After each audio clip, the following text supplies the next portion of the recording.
Good day everyone.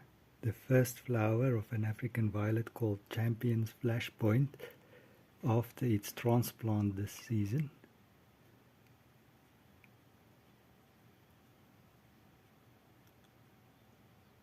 As you can see, there are some white spots and marks on the dark purple double flower.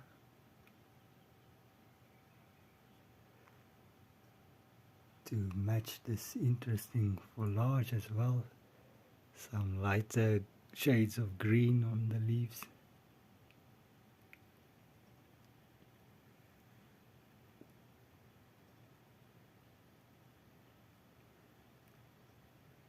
And it naturally grows as a rosette.